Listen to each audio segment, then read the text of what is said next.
नमस्कार किसान भाइयों, आज आपको एक खेत दिखाने वाला हूँ।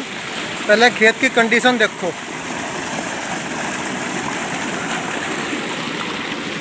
गन्ना देखो किसान का, कितना मोटा गन्ना है। लोग बाग ट्रेंच की विधि बोते हैं, इतना मोटा गन्ना उसका नहीं होता। मेरी अगर मुट्ठी में देखो, पूरी मुट्ठी में आ रहा है।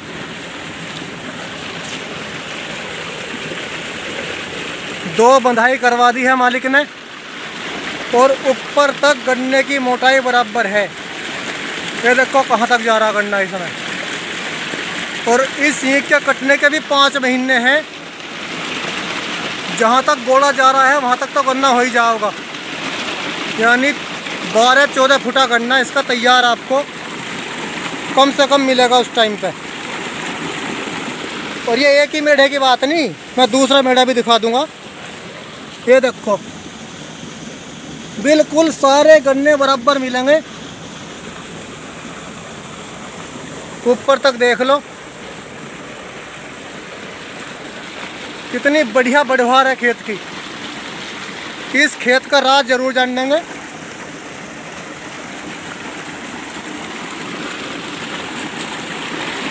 ये इनकी ट्वेल है मालिक की, मुंजी में ट्वेल चल रही है। खाट बिछा रखी है।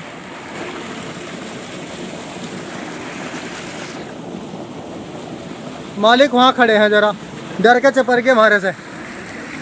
मालिक खड़े हैं वहाँ, वो देखो मालिक, इनसे ही बात करेंगे। चौधरी साहब चपरो ना, ईंख का राज हमें भी बताओ। किसान भाइयों गन्ना देखो कितना बढ़िया गन्ना लग रहा। डोले बिल्कुल साफ पड़े हैं, अंदर खेत बिल्कुल साफ पड़ा है, कहीं कोई घास नहीं। खाल बिल्कुल साफ पड़ा, पानी बिल्कुल लहरता जा रहा। सभी फसल लेते हैं ये मालिक। आगे इनका देखो धान भी लग रहा है, बहुत बढ़िया। ये इन्होंने धान बो रखा, बाल आ गई है इस पे भी। फसल का पलटवार होना जरूरी है। कितना बढ़िया धान खड़ा है, बिल्कुल इकसार, कोई दूसरा बीज नहीं है।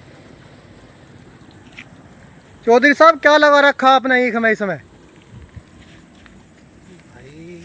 इसमें तो वही जो जेनवन सी लागत है, कोरोजन शुरू में कोरोजन का वो। अच्छा। और फिर एक कट्टा एनपीके का, पोटास वगैरह जो बुआई में लगता है। तो ये ईंख आपकी पेडी की है या क्या करा था आपने? ये फागण की है भाई। अच्छा, सरसों की बता रहे सब है जी? इसमें थे पहले, इसमें इसी खेत में पहले धान लगाया हुआ था। अच्छा।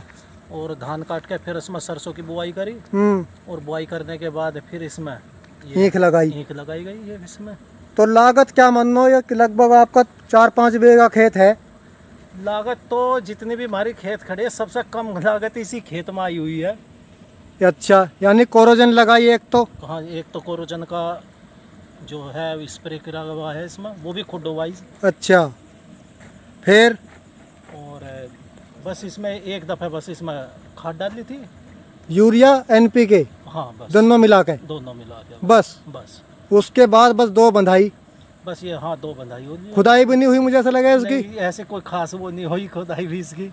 1-2 बार जुताई करी होगी? हाँ, बस इसमें जो होती है वो जुताई जरूर इसकी बराबर होती रही। क्योंकि इसमें जो है खरपतवार ना के ही बराबर था। अच्छा। तो अच्छी पैदावार अगर कोई किसान लेना चाहता है तो क्या करा जावे? बस जी, सबसे पहले तो अपने खेत की तो केयर की बात है। अगर फसल के टाइम पे केयर हो जा तो फसल तो अपने आप ही अच्छी हो जा। जैसा आप धान के बाद, जैसे धान लगा रखा है, इसके बाद आप गन्ना लगाओगे? नहीं, इसमें सरसों के बाद फिर ईंख। यानी फसल चक्र होना जरूरी है, गैप होना जरूरी है। हाँ, लगातार आदमी किसान जो है सब गन्ने के ऊपर गन्ना बोते रहे हैं, वो भी गलत है। यानी भाई बिल्कुल दीपक चौधरी ने सच्ची बात बता दी। वास्तव में फसल चक्र होना बहुत ज़रूरी है। गहरी फसल लेने के बाद जिसकी जड़ ऊपर रहती है वो फसल लें, फिर गहरी फसल लें। ये देखो लंबा चकीनी का खड़ा है, बहुत बढ़िया फसल खड़ी है किसान की। दोस्तों आपको इनका विचार कैसा लगा है ज़रूर बताना। मेरे चैनल को भी सब्सक्राइब कर लेना, जिस किसी भाई ने अब तक मेरा चैनल सब्सक्राइब नहीं कर रखा है। और धान की फसल कैसी लगी ये भी ज़रूर बताना। नमस्कार, धन्यवाद।